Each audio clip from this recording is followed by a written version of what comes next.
Com o esporte, é possível construir a cultura do encontro.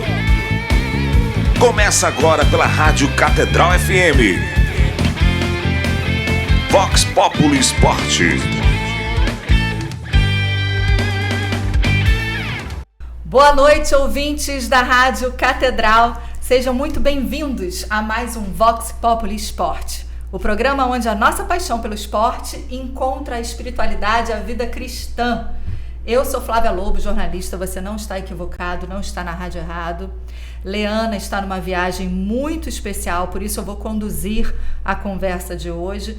Essa viagem que ela está fazendo, ela está acompanhando a vinda da cruz original da primeira missa no Brasil, junto com o Padre Omar e a comitiva do movimento Brasil com Fé. É um evento histórico, eu diria assim, é super importante. Começou lá em Portugal, é uma iniciativa para nós católicos interessantíssima, mas para todo mundo que gosta de história, de cultura, que quer entender melhor a história do nosso país, a história das nossas relações internacionais com os outros países. Então, fica ligado aí na programação, no Santuário Cristo Redentor, nas redes sociais, você pode acompanhar tudo, e também nas redes sociais da Rádio Catedral e da Arquidiocese do Rio de Janeiro. Junto ao Santuário Arquidiocesano Cristo Redentor e ao Instituto Redemptor, o Movimento Brasil com Fé celebra os 525 anos da primeira missa no Brasil, terra de Santa Cruz. No sábado passado, dia 12, a cruz original da celebração já saiu em peregrinação do Museu da Sé, em Braga, lá em Portugal, e está percorrendo várias cidades. Hoje está em Lisboa e amanhã chega ao Brasil, em São Paulo. Dia 17 é a vez dos cariocas receberem a cruz numa missa lá na Catedral Metropolitana do Rio, às 9 horas da manhã. Por isso já marque aí na sua agenda, 9 horas da manhã, missa com a cruz da primeira missa celebrada no Brasil, na Catedral. Depois é a vez de Brasília, Belém, Salvador e, por fim, no dia 26, Porto Seguro e Santa Cruz Cabralha, na Bahia, culminando com a celebração dos 525 anos da primeira missa no país. Essa peregrinação também abre os festejos dos 200 anos do estabelecimento de relações diplomáticas entre Brasil e Portugal, iniciadas com o Tratado de Paz, Amizade e Aliança entre o Império do Brasil e o Reino de Portugal em 1825. Como eu falei, é um evento histórico, turístico e religioso que você não pode perder, não é mesmo, Padre Marcos Vinícius? Pode falar. Boa noite, ouvinte da Rádio Catedral. É de fato uma importância desse grande símbolo para todos nós, que marca a primeira celebração da Eucaristia hoje, podemos dizer, nosso território, e que na próxima quinta-feira Santa, na missa na Catedral, na missa dos Santos Óleos, nós teremos a oportunidade de chegar e estar próxima dela neste sentido, né? Lembrando também que ontem iniciamos a Semana Santa com Domingo de Ramos, que temos uma abençoada Semana Santa para todos nós. Com a gente também Atos Moura, jornalista esportivo. Seja muito bem-vindo, Atos. Olá, gente. Boa noite. Obrigado mais uma vez pelo convite. Nosso banguense. A gente tem um botafoguense na mesa, um banguense. Agora eu não sei, ainda não perguntei qual é o time dele, mas com certeza deve ser um time, assim, digamos, no mínimo agitado, ágil, veloz. Deve ser porque ele gosta bastante desse assunto. Xande Teixeira, coordenador de games e esportes. Presta atenção, esportes da Casa Civil da Prefeitura do Rio de Janeiro. Seja muito bem-vindo, Xande. Obrigado, Flávia. Obrigado também aos amigos aqui pelo convite. Também eu sou tricolor. Então você eu sou tá fluminense. Nos esportes eletrônicos, não assumi nenhuma torcida ainda. Torço pelo Brasil, como você falou, os esportes.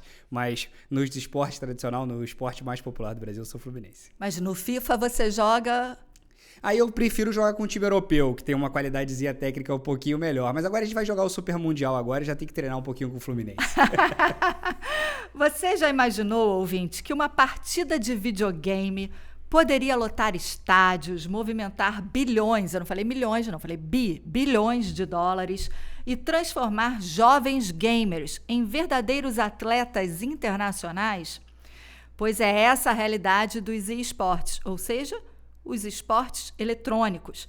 Mas antes de mergulharmos neste universo digital que não para de crescer, vamos ao giro dos esportes. Xande, eu já sei que está feliz. Tô feliz.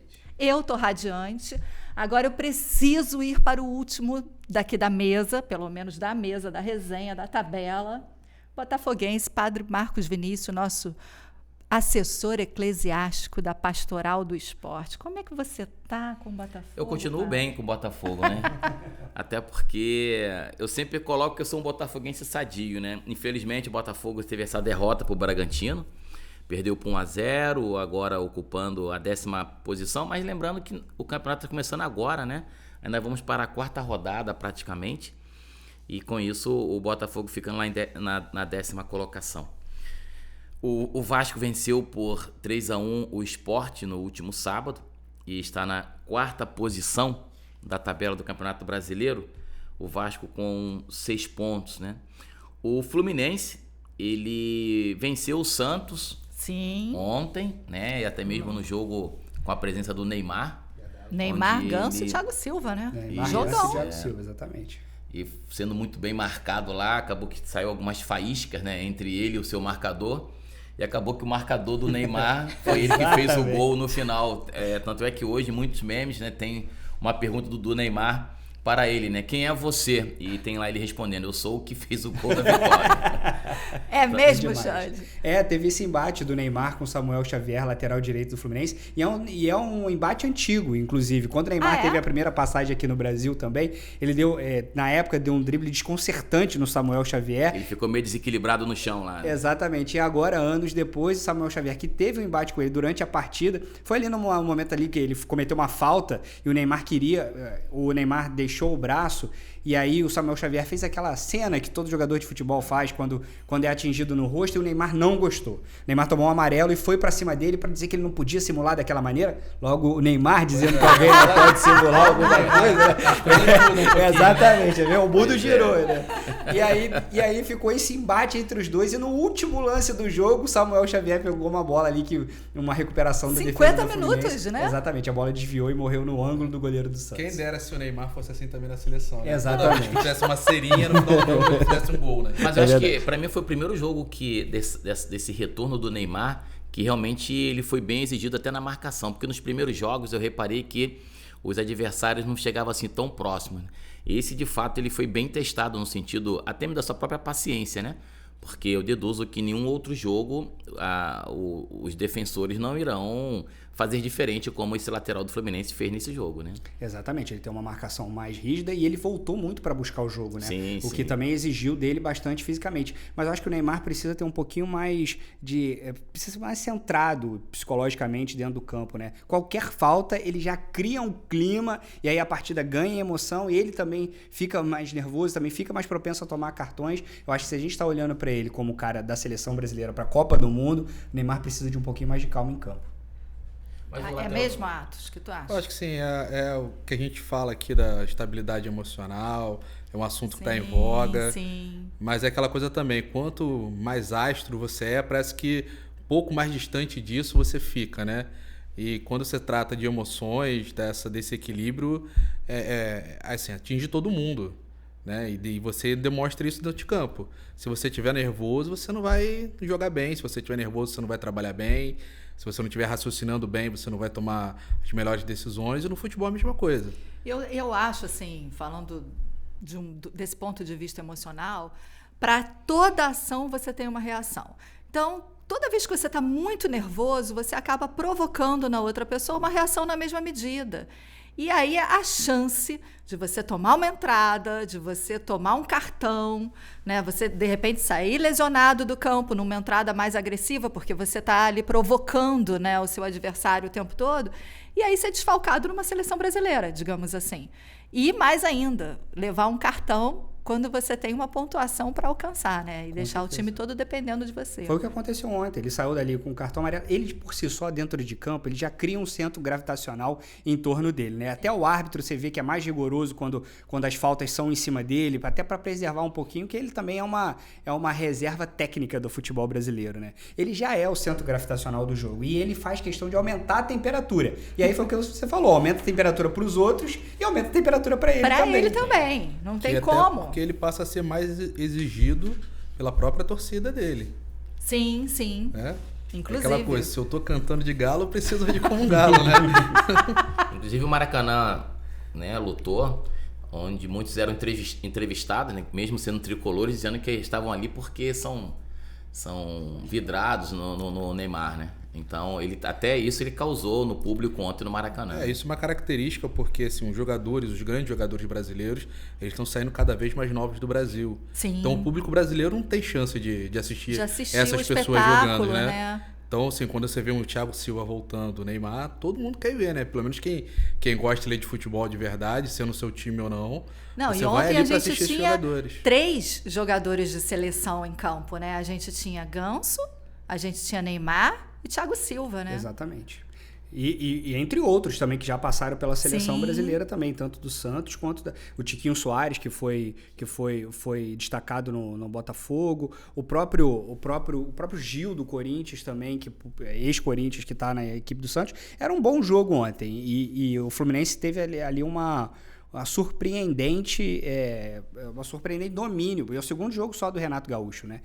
Terceiro jogo, né? Segundo no Campeonato Brasileiro, terceiro jogo dele. E 100% de aproveitamento. Renato Gaúcho e Fluminense parecem ser uma boa dupla. O Xande você que está acompanhando a gente pela Web TV Redentor, deve estar vendo o sorriso de orelha a orelha do Xande. Sim. Xande está feliz, né? Feliz. Principalmente depois da saída do Mano Menezes. Só não está mais feliz do que eu, que estou sorrindo de orelha a orelha, graças ao Arrascaeta, a todo o time. Como é que foi ontem, na opinião de vocês, o jogo do Flamengo? Eu não Nosso assisti. técnico Não, acertou, eu não assistiu, padre, não acredito. Não assisti o jogo, mas Nem assim, pra eu avaliar na verificando depois. resenha. Não, mas eu verificando depois dos momentos. É claro que o Grêmio também acho que não vem bem, né? Ele não jogou bem. Assim, eu assisti os melhores momentos, né? E o Flamengo de fato foi superior no jogo. Tanto é que um dos gols do Arrascaeta, ele andou ali a metade do campo sozinho, sem ninguém marcar. Né? Ele foi sozinho até o gol e ele bateu pro gol, parecia que nem goleiro tinha, né? Por mais que ele colocou a bola bem no canto lá, mas para verificar que de fato ontem o Flamengo foi bem superior ao Grêmio, mesmo o Flamengo jogando na casa do Grêmio, né? Que é sempre um desafio jogar no sul do Brasil, tanto quanto o Grêmio, quanto o Internacional. Flamengo que vinha um pouquinho pressionado, principalmente por causa da derrota na Libertadores da América, né? Para um time que estava estreando na Libertadores, né? Então o Felipe Luiz estava um pouco pressionado, embora ainda há uma lua de mel entre a torcida e o Felipe Luiz, e principalmente a volta do Pedro, né? Para ficar muito de olho, porque o Flamengo tem a volta do Pedro depois de 7 meses, se eu não me engano, de lesão, uma lesão grave que tirou ele 7 meses do gramado. E o Pedro é um jogador que, além de fazer diferença em campo, ele faz diferença com a torcida. E aí a torcida vira aquele 12º homem em campo, né? E agora o Flamengo lidera o Campeonato Brasileiro juntamente com o Palmeiras, mesma numeração de pontos, no entanto, vai se diferenciar no número de gols. Né? Só lembrando que o Caixinha, né, foi demitido do Santos. Né? Foi demitido do Santos. Logo depois do jogo contra o Fluminense. Já estava bastante pressionado e, como você falou, Flamengo e Palmeiras aí na liderança do Campeonato Brasileiro, e eu acredito que esse vai ser o cenário daqui para frente até o fim do campeonato. Flamengo e Palmeiras vão disputar esse título. Claro que tem outras equipes também, como o próprio Botafogo. Eu acho que o Fluminense não briga pelo título, briga ali sobretudo para ficar na zona da Libertadores. No ano passado o Fluminense sofreu para não cair, né? Então a gente costuma dizer que a briga primeiro é pelos 46 pontos, mas eu acho que Flamengo e Palmeiras têm aí um degrauzinho à frente nessa disputa pelo título. Olha, a gente já está indo para o minuto final desse primeiro bloco, mas antes, padre, já que você está com a tabela aí na mão, o Bangu está em qual colocação, padre? Não, o Bangu não está aqui, não. Deixa meu Bangu fora disso. Deixa meu Bangu fora disso. Meu Bangu, infelizmente, não joga nenhum campeonato nacional. Esse ano foi rebaixado no Carioca. Acho que vamos deixar para o próximo programa falar do Bangu. Não tem um segundo amor, assim, no gramado? Não tem. O América é o segundo pelo amor de Deus, não existe isso. Não existe isso. Tanto ele como eu, quer dizer, se nós somos oriundos da Zona Oeste, com certeza nós sempre temos aí o Bangu um pouquinho no coração, né? Então acaba, por exemplo, o jogo do Bangu em Moça Bonita acaba lotando o estádio, entendeu? Mesmo nesse campeonato carioca, teve alguns jogos que o Moça Bonita ficou lotado, né? Esse ano foi um pouco, a questão do público foi um pouco... teve mais pessoas no estádio porque finalmente colocaram os refletores em Bangu, em Moça Bonita. Não, voltaram a ter, né? Voltaram a ter, porque durante muito tempo... Tiraram, né? Era jogo 4 horas da tarde, 4 horas da tarde, 3 horas da tarde, em plena quarta-feira. Matinê, né? E não Aí dava pra não ninguém dá pra ir. isso, as pessoas Não, estavam trabalhando. Também uma temperatura Eu também já, agradável. justamente, também, lá do principalmente Bangu, no né? verão. Eu já fui em jogo do Bangu que tinha 50 pessoas. Aí, quando já foi pra noite, o pessoal já saiu Mas isso contando com os atletas em campo, não? Quase isso. Olha só, a conversa tá excelente, mas a gente realmente precisa encerrar esse primeiro bloco. Nós vamos para um rápido intervalo e na volta a gente conversa com o Xande Teixeira, coordenador de Games e Esportes da Prefeitura do Rio. Não saia daí, a gente já volta. Estamos apresentando Vox Populi Esporte. Voltamos a apresentar Vox Populi Esporte. Estamos de volta. O Comitê Olímpico Internacional anunciou que a primeira edição dos Jogos Olímpicos de eSportes será realizada em 2027 na cidade de Riad, na Arábia Saudita. Inicialmente prevista para esse ano, tá? De 2025, a competição marca uma nova era, colocando os esportes olímpicos no centro do cenário olímpico. Xande, isso é um marco, né? É um marco, assim, para a indústria de esportes eletrônicos já vem aí em 10 anos em franco crescimento, né? Durante a pandemia teve um crescimento ainda mais robusto, né? De acordo com muito do cenário que a gente tinha, né? As pessoas não podendo sair de casa, então o mercado de games foi um mercado que cresceu muito. E aí o Comitê Olímpico Internacional muito preocupado com o rejuvenescimento da audiência, né? A gente vê isso não só nas Olimpíadas de esportes eletrônicos, mas o próprio programa olímpico adicionando esporte como skate, como surf, justamente para abraçar as novas audiências. E aí agora, nesse movimento que também surpreendeu o mercado, né, porque nós entendíamos no primeiro momento que ela seria colocada dentro dos Jogos Olímpicos de verão, mas não. A decisão do Comitê Olímpico Internacional foi de criar uma nova Olimpíada, ou seja, a gente vai ter as Olimpíadas de verão, como a gente conhece tradicionalmente, as Olimpíadas de inverno e agora as Olimpíadas de esportes eletrônicos em 2027, e não só em 2027 na Arábia Saudita, serão 3 ciclos olímpicos na Arábia Saudita que basicamente vem financiando esse departamento dentro do Comitê Olímpico Internacional. E eles não botam dinheiro onde não dá retorno e não tem gente, de alguma maneira, consumindo aquilo, né? Os árabes sabem exatamente como, né, lucrar com aquilo que eles chamam de ativos, matéria-prima, seja lá o nome que seja dado, né? Agora, só para quem está acompanhando a gente entender o que são os esportes e como que eles se diferenciam do esporte que a gente considera tradicional, casual, mais comum. Olha, esse é um assunto que rende algumas horas de debate. Mas vamos lá, os esportes eletrônicos, né? O que são esportes eletrônicos, ou esportes, ou até algumas pessoas chamam de e-games, até erradamente, porque seria uma redundância, né? Seria electronic games, né? E todos os games já são eletrônicos, né? Então, o que são os esportes ou os esportes eletrônicos? Eu costumo dizer que é o seguinte: todo mundo joga um game, né? Ou tem no seu celular, ou já jogou em casa, ou o filho joga algum tipo de videogame. E eu tenho uma história curiosa, que é o meu pai. Meu pai adora jogar paciência no computador, ele passa horas jogando. E aí eu pergunto pra ele: pai, você joga algum jogo, algum game? Ele: não, eu não tenho nada a ver com essa indústria. Eu falei: não, você passa 3 horas jogando paciência. Então, assim, às vezes a gente não se reconhece dentro dessa indústria. E game é tudo que pode ser jogado. O Candy Crush no celular, o Paciência no computador, o FIFA, que é um jogo de futebol, até os jogos mais elaborados, né? Jogos que imitam realidades, por exemplo, de uma pizzaria, de você ser um pizzaiolo, ou de você entregar uma comida. Tem jogo para todo tipo de gosto. Os esportes eletrônicos são todos os jogos que têm competições atreladas a eles e um calendário internacional. A gente, vou juntar o número aqui, se a gente tem 1 milhão de jogos, desses 1 milhão, 1.000 deles têm competições internacionais já desenvolvidas. É o que a gente chama de esportes eletrônicos. O FIFA, que eu dei aqui esse exemplo anteriormente, ele é um game e ele também é um esporte eletrônico. O Candy Crush, que a galera gosta de jogar no celular, ele é um game, mas ele não é um esporte eletrônico porque ele não tem competições atreladas. Ou seja, todo esporte eletrônico é um game, mas nem todo game é um esporte eletrônico. Então, quando a gente fala de esportes eletrônicos, são essa gama de games que tem competições internacionais atreladas. Atletas profissionais, times profissionais, campeonatos com regulamento definido. Então, esportes eletrônicos é a pelada do fim de semana contra o campeonato mesmo oficial, feito por uma federação ou por uma empresa especializada. Ou seja, não é mais uma brincadeira de criança. Não é mais uma brincadeira de adolescente, né? Exatamente. É uma brincadeira. Deixou de ser uma brincadeira para se transformar num negócio. Os esportes eletrônicos hoje movimentam bilhões mundo afora, né? Para a gente posicionar o Brasil nessa indústria. O Brasil é a terceira maior audiência de esportes eletrônicos do mundo, ou seja, o brasileiro gosta de consumir esportes eletrônicos. E a gente é a maior terceira audiência do mundo, perdendo em números absolutos para a China, o que é humanamente impossível. Qualquer debate com a China, isso é contingente populacional, e os Estados Unidos, que também é uma indústria bastante grande nesse lugar. A gente é a terceira maior audiência e eu diria que talvez a maior potência esportiva do mundo. Eu poderia listar aqui mais de 15 jogos em que o Brasil é campeão mundial. Não só jogos individuais, mas jogos em equipes também. E o Brasil também tem aí grandes equipes de esportes eletrônicos, já ponta em vários jogos ao redor do mundo.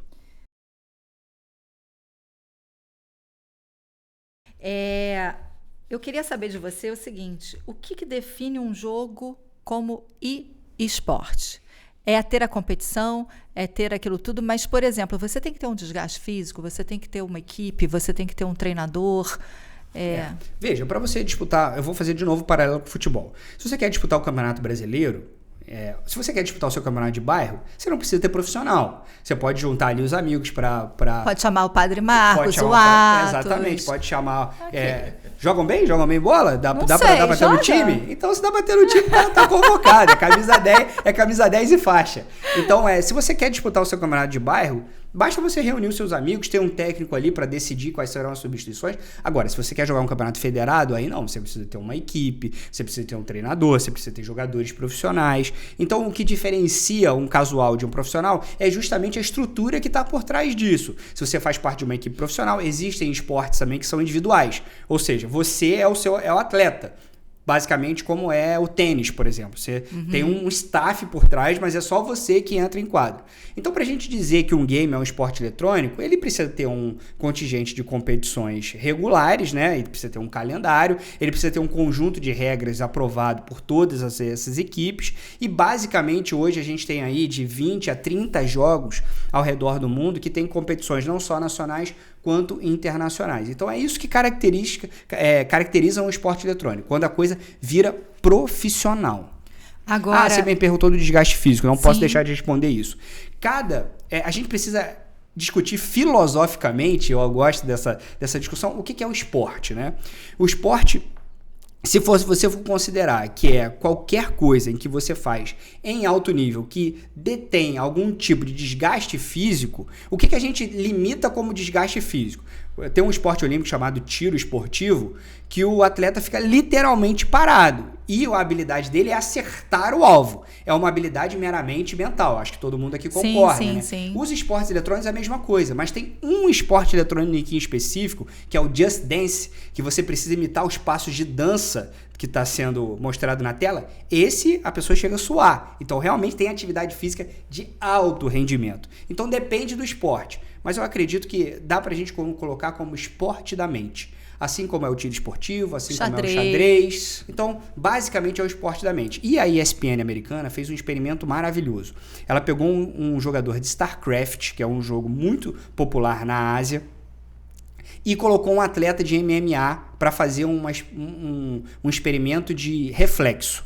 É uma espécie, é igual um gol, que tem várias bolinhas que vão se acendendo e você tem que apertar as bolinhas que vão acendendo para saber... Eu já teria perdido nisso. Quem era o cara que tinha mais reflexo. O StarCraft foi o jogo escolhido porque os atletas chegam a fazer 12 movimentos por segundo. Nossa Senhora. E entre o atleta de MMA que precisa se defender de golpes Sim. Contra o atleta de StarCraft tinha mais propensão aos reflexos que o atleta tradicional. Então, precisa ter controle mental, mas também reflexos rápidos para movimentar, seja lá o seu personagem no jogo ou qualquer coisa do tipo, de forma ágil. E é isso que separa um amador de um profissional. Tô aqui. Eu já teria perdido nisso. Já de acompanhar 2 luzinhas, eu já teria perdidaça nessa situação. Claro, a gente estava falando aqui, o Xande falou sobre questão de negócios. Eu relembrei aqui que recentemente, cerca de 2 anos atrás, eu assisti um filme chamado Tetris. Que era o filme que conta a história do Tetris. Aquele joguinho de encaixar peças. Uhum. E eu lembrei dessa história porque a história é real. O Tetris foi desenvolvido por um russo durante a Guerra Fria. Envolveu espionagem, roubo de informação, tudo isso por causa de um jogo. E daí nasceu aquele Game Boy, que é aquele videogamezinho que, pelo menos na minha época da minha infância, hoje estou com 37, Tá novo. digamos 30 anos atrás, que era aquele videogame móvel. Você tinha um disquinho, um videogame portátil. Você vê, foi um jogo, isso durante a Guerra Fria, espionagem, roubo de informação. Tem estratégia, justamente, né? para você ver há quanto tempo esse mercado já é visto como negócio de fato. Assim, não foi uma coisa, um setor que chegou ontem, né? Ele já vem sendo construído há muito tempo. Assim, não é uma coisa que nasceu da noite pro dia, né? Sim, agora, Xande, quando o COI, ele diz que vai trazer o esporte para os Jogos Olímpicos, desde que estejam alinhados aos valores olímpicos, eu até selecionei aqui, que é a amizade, excelência e respeito, ele traz o seguinte, 3 categorias: esportes físicos disputados em plataforma virtual, simuladores de esportes e games de e-esportes. Vamos então, para quem está acompanhando a gente, você que está aí no trânsito, sabe que seu filho gosta de jogar, fica ali horas jogando, quer entender um pouco melhor como é que é isso? Padre, tá pegando aqui o cenário, o contexto todo? Não, com certeza. Não completamente todo, né? Mas é bom também que vamos aprendendo muitas coisas com as explicações, né? Olha só, quais são os esportes físicos disputados nas plataformas digitais? Bom, então, essa é uma grande dúvida nesse momento, né?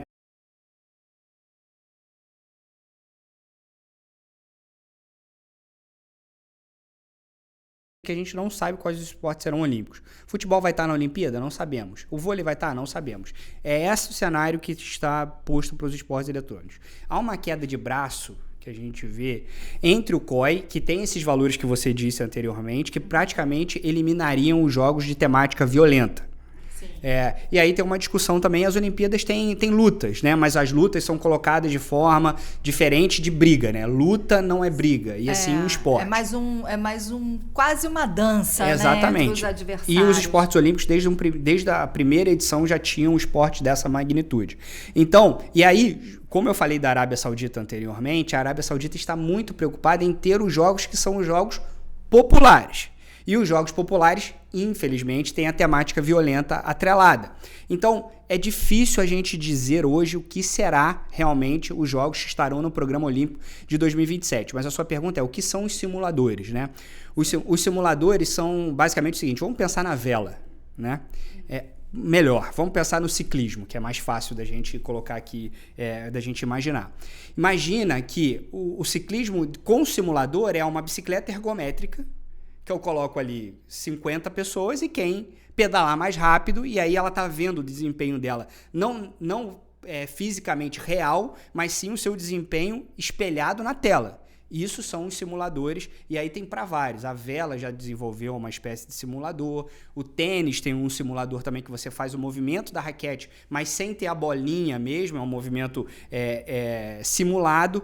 E os esportes virtuais são FIFA, Fórmula 1, que são aqueles jogos que simulam o esporte, mas basicamente você controla eles através de um joystick, né? E os jogos de esportes tradicionais entram na polêmica que eu falei anteriormente. Quais serão os jogos que serão selecionados para o programa oficial? Você acabou de falar que os jogos mais competitivos hoje, infelizmente, têm aí um viés mais de tiro, Exato. com um viés mais violento, né? Exatamente, a gente pode colocar entre os 5 esportes tradicionais mais populares do mundo, a gente pode colocar que dos 5, 3 têm envolvidos alguma temática violenta. Então, o COI vai ter que trabalhar bastante nisso e a Arábia Saudita também vai trabalhar bastante nisso para que... Se o Comitê Olímpico Internacional quer a audiência, ela não pode abrir mão daqueles esportes que são populares. Ao mesmo tempo, tem os valores olímpicos que para o Comitê Olímpico Internacional são inegociáveis. Aí a gente vai ver o que sairá dessa grande sopa, né? Desse grande caldeirão de interesses e ideias e também de premissas que cada um tem. Só para a gente poder entender, atleta de esportes é... Pro player, é isso? É o nome que é dado? Essa foi uma grande polêmica, porque assim, antes do Comitê Olímpico Internacional disser que tem uma Olimpíada, e aí pra mim parece que basicamente a discussão de esporte está superada, se tem uma Olimpíada é esporte, né? Num primeiro momento, tinha uma grande, pode dizer um preconceito, ou talvez uma ressalva dos atletas tradicionais. Imagina um atleta de vôlei, um maratonista olímpico, sentado ao lado de um cara que joga computador e diz o seguinte, nós dois somos atletas. Então tinha uma grande polêmica em torno disso.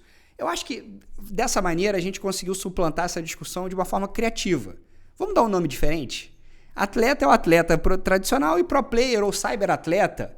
Ou atleta também, mas atleta é muito pouco usado, mas realmente você está correto. O termo mais utilizado é pro player. É um estrangeirismo, eu não gosto muito de estrangeirismos, mas já que a gente está falando de uma comunidade global, é pro player aqui no Brasil, é pro player nos Estados Unidos, é pro player também na Ásia. Ótimo.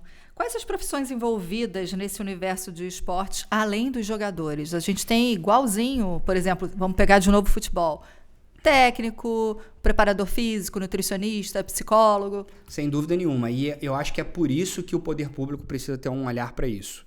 Porque o esporte eletrônico e o game é o motor da economia criativa, que é o que a gente chama de fábricas sem chaminés, né? Já que a gente está falando tanto de sustentabilidade, de recursos naturais e tudo mais, aí os games são um grande passo da indústria criativa. E o poder público está olhando para isso porque ele não forma só o jogador.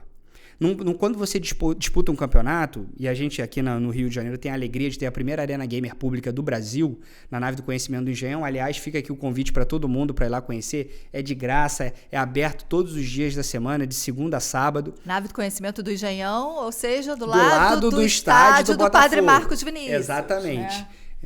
Tem uma estação de trem logo ali na frente, é de fácil acesso. Então, assim, pra gente foi um golaço ter essa arena gamer pública, porque lá a gente consegue mostrar para esse jovem, Flávia, que assim, eu sou jornalista esportivo, eu acho que eu não contei aqui antes, porque eu sou um jogador de futebol frustrado. Ah, é? Exatamente, porque todo jornalista esportivo, Atos deve ser, Atos assim, é jogador de futebol. Quem seria jogador de futebol também, Atos? Não de futebol, porque eu sou mais ligado a esportes olímpicos. Mas eu já quis nadar, não consegui, quis andar de skate, não consegui. Não é o futebol, mas pra mim são mais esportes que eu me frustrei. Com certeza. Então, tá vendo? Então, vou mais frustrado do que eu. A gente mostra pra esse jovem, Flávia, que ser profissional é pra poucos, né? Quantas pessoas não entram na escolinha e quantos saem profissionais? Mas, de alguma maneira, eu sendo um esportista frustrado, fui ser jornalista esportivo. Então, para um jogador que... mas eu não tenho técnica para ser um jogador profissional. Mas tudo bem, você pode ser um narrador, porque esses campeonatos são narrados, igual como é o futebol, como é o vôlei.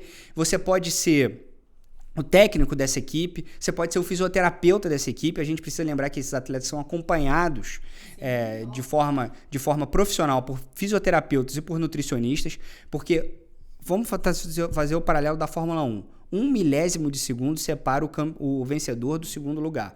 No profissionalismo de esportes eletrônicos também é isso. Então o atleta também precisa cuidar da saúde dele para ele ter os reflexos mais apurados possíveis. Então equipes tradicionais têm nutricionistas, psicólogos, fisioterapeutas, tem um advogado que faz o contrato desse jogador com essa equipe, tem um técnico de TI que, como a gente está no estúdio aqui, precisa que o microfone funcione. Na competição de atletas profissionais de esportes eletrônicos, precisa que o computador funcione. E veja só, tem doping da máquina.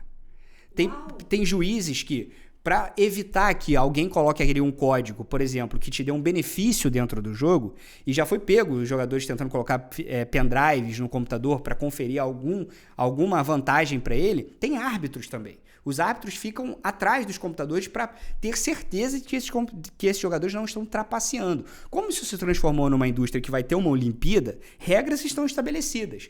Então, isso, o que eu quero dizer é que é um grande motor da economia criativa. E não só, quando o jogo acaba, precisa de um editor de vídeo para fazer os melhores momentos, precisa do social media para subir isso para as redes sociais. Ou seja, não é só o jogador é só a ponta desse iceberg. Então, por isso que é muito importante a gente desmistificar um pouco disso, porque fica parecendo o seguinte, mas meu filho será... Meu filho, minha filha, meu sobrinho, seja lá quem for, realmente ele vai querer ser jogador profissional mesmo, mas se ele não for jogador, cara, tem uma enormidade de oportunidades que essa indústria pode conferir a ele. Xande, você falou dessa nave aqui no Rio de Janeiro, né? Mas como é que no Rio de Janeiro, ou como município, ou estado, ou até mesmo no Brasil, nós estamos organizados nesse esporte? O poder público demorou a entender um pouco isso, né? E o Rio de Janeiro está na vanguarda desse assunto, né? Desde 2023, e justamente foi por conta de uma fala infeliz da ex-ministra do esporte, a Ana Moser.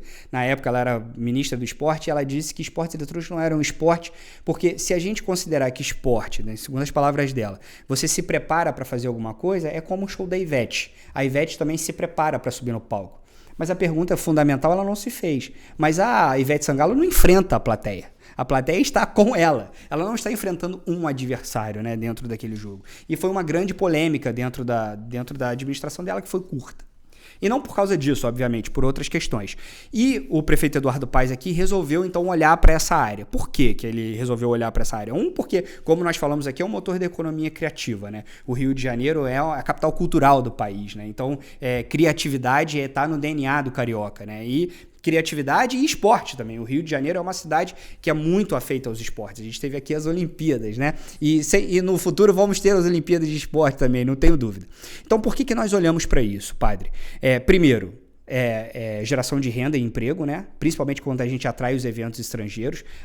O Rio de Janeiro hoje é a capital mundial desses eventos estrangeiros. Nós recebemos nos últimos 3 anos 4 competições globais de esportes eletrônicos, uma delas reunindo mais de 20 mil pessoas na Farmacia Arena. Então, para a gente era importante atrair esse mercado, que basicamente estava todo indo para São Paulo. Então, a gente quer também disputar essa hegemonia com São Paulo, e hoje, com certeza, nos eventos internacionais a gente está à frente. E quando aparece uma Olimpíada, é a oportunidade de formar atletas olímpicos. E isso é política de Estado, né? A gente viu nas Olimpíadas anteriormente, na década de 80, 90, aquela questão da União Soviética com a China, com também os Estados Unidos, frutos de política de Estado. E aqui no Rio de Janeiro também a gente vai formar jovens para estar nas Olimpíadas, vamos trazer os eventos internacionais e também vamos promover aí emprego e renda para quem quer estar nos esportes eletrônicos, não só como jogador, mas também nas outras profissões.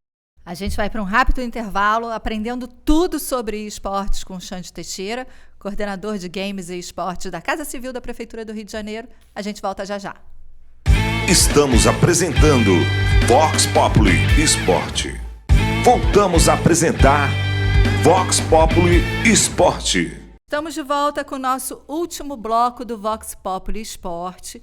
E como todo programa, a gente sempre traz a visão da igreja sobre o esporte, o papel que ele tem nas nossas vidas diariamente, não é, Padre Marcos Vinícius? Isso, continuando o que já estamos meditando sobre este último documento que nos foi apresentado, eu gostaria de colocar aqui algumas características, né, que a igreja valoriza o desporto em si como um ginásio de vida em que as virtudes da temperança, da humildade, da coragem e da paciência podem ser interiorizadas e feitas próprias, em que é possível encontrar-se com aquilo que é belo, bom e verdadeiro, em que é possível testemunhar a alegria de viver.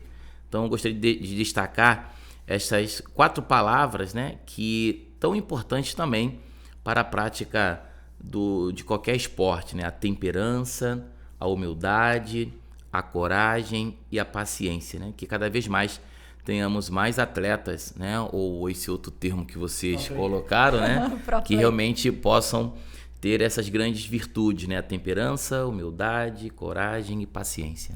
Um bom atleta, ele é feito de valores, né? Porque, afinal de contas, inclusive esses meninos que são todos pro players, a gente também tem muitas meninas jogando, né? Um pouco são menos. Influencers, né? São grandes influenciadores, são os influenciadores da nova geração. Eu estava falando aqui antes da gente começar a gravar, a gente tem o Nobru, que hoje é um dos maiores atletas de esportes eletrônicos do Brasil, e hoje, como eles ganham, é mais rentável financeiramente para eles serem influenciadores do que atletas, quando eles rompem a bolha, eles param de jogar para se tornar apenas influenciadores. O Nobru, que é o Bruno, paulistano, nascido numa favela em São Paulo, hoje ele tem 15 milhões de seguidores nas redes sociais. O Gabigol, que é o maior ídolo da torcida do Flamengo nos últimos anos, tem 9. Então a gente já dá um pouquinho da dimensão o jovem hoje com 25 anos ou menos.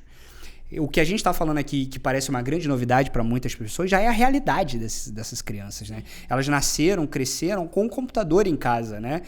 E com o processo de urbanização e tudo mais, os pais preferem deixar as crianças dentro de casa do que propriamente deixá-los na rua, e basicamente os games também se configuram na janela do mundo para essas crianças, com as dores e as delícias que isso promove, né?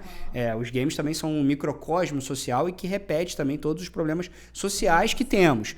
Não é aqui uma pura e simples exaltação desse lugar. Apologia ao esporte. Exatamente. A gente tem a crítica, inclusive a gente falou que muitos, né, de alguma maneira refletem a violência. Perfeito. Né? Os atletas precisam de disciplina, precisam de determinação.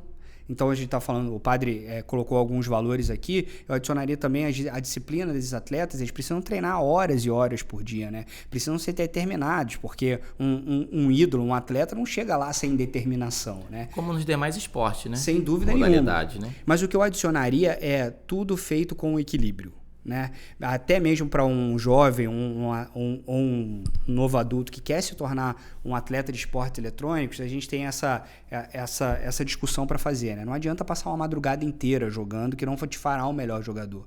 Tudo é um equilíbrio, e por isso, quando a gente está falando de jovens, é muito importante a supervisão dos pais sobre o jogo que está jogando, com quem está jogando, de que forma está jogando, mas também apoiar o sonho do filho. Quando ele disser para o pai ou para a mãe que quer ser um atleta de esportes eletrônicos, que isso seja visto também pelo pai também como uma janela, como uma oportunidade, e não como uma barreira. Gente, quero aproveitar, minha pergunta é justamente isso do equilíbrio, porque nós estamos vivendo num momento em que há muitas críticas ao uso excessivo de telas, de jogos, muitos vídeos, e como exatamente isso, equilibrar o uso saudável para que ele não se torne um uso excessivo, e como incentivar ali uma criança adolescente aí seguir um pouco mais, mas também não cair nesse uso excessivo das telas. A temperança, né? Que o Papa Sim, a temperança.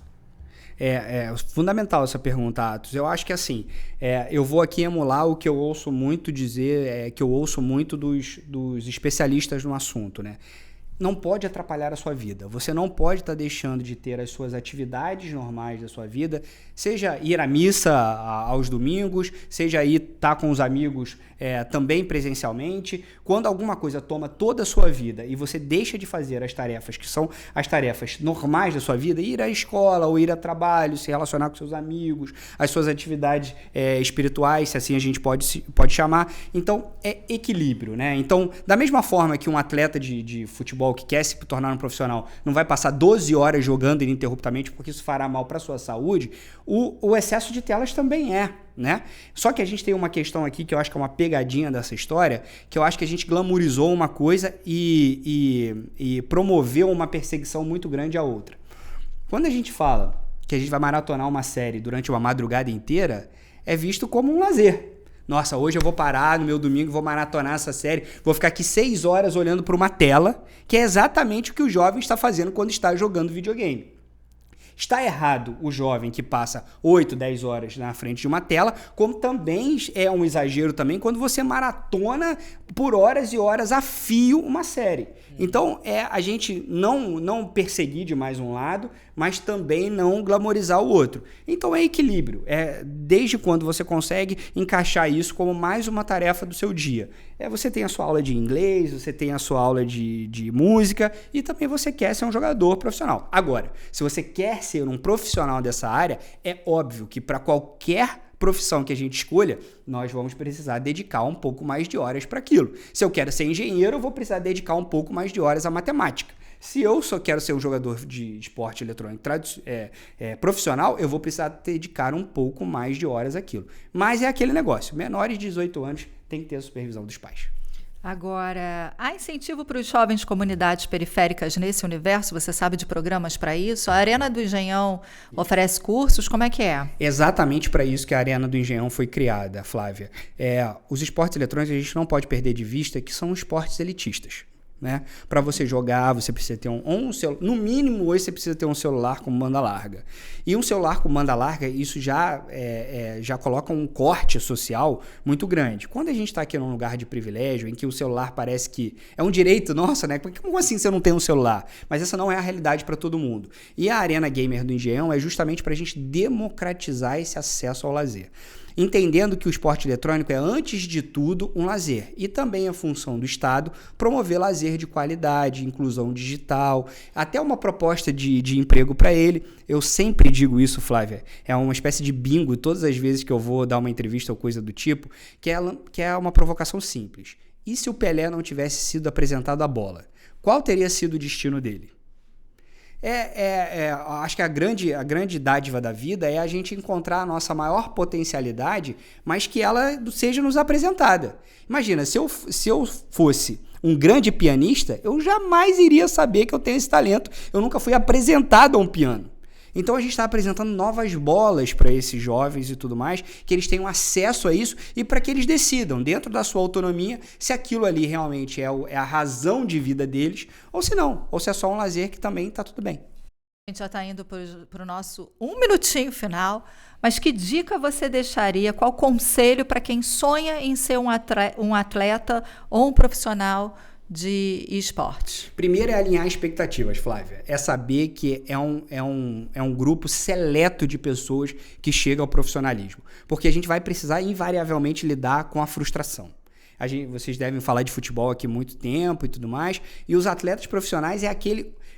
Dos 100% que entram para ser profissionais, saem 1%. E desses 1%, só 0,5% vão chegar naqueles salários onde as pessoas querem estar, que é aquele estrelato.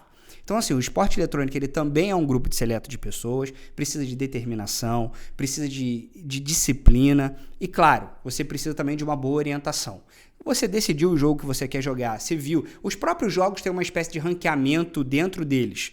Então, basicamente, você já sabe dizer, o jogo já te diz se você é um atleta que pode ser profissional ou não. Se você entendeu que você pode ser um atleta profissional, se você tem menos de 18 anos, é procurar o seu pai.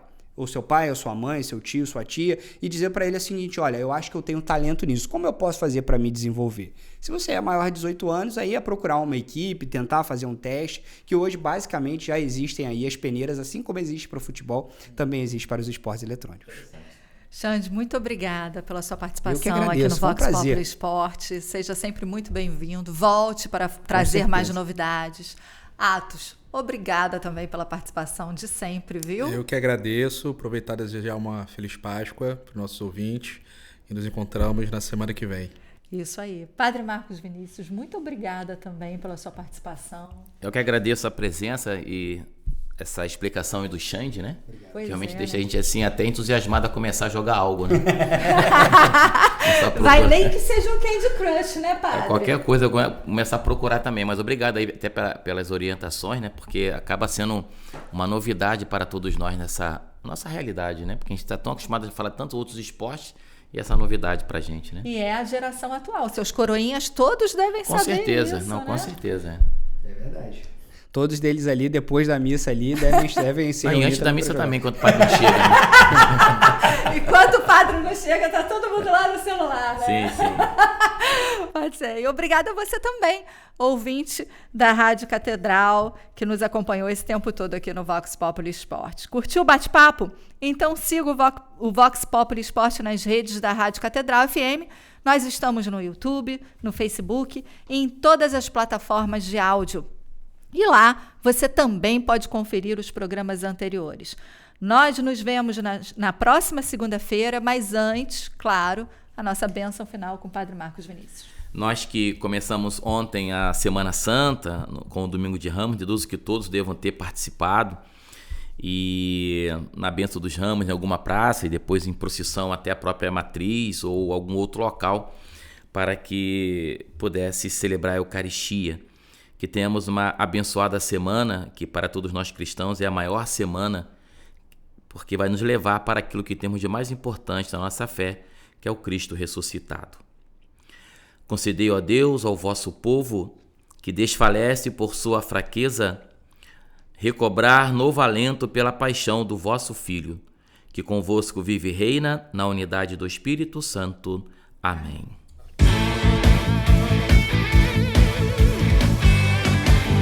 Com o esporte, é possível construir a cultura do encontro. Você acabou de ouvir, na Rádio Catedral FM, Vox Populi Esporte.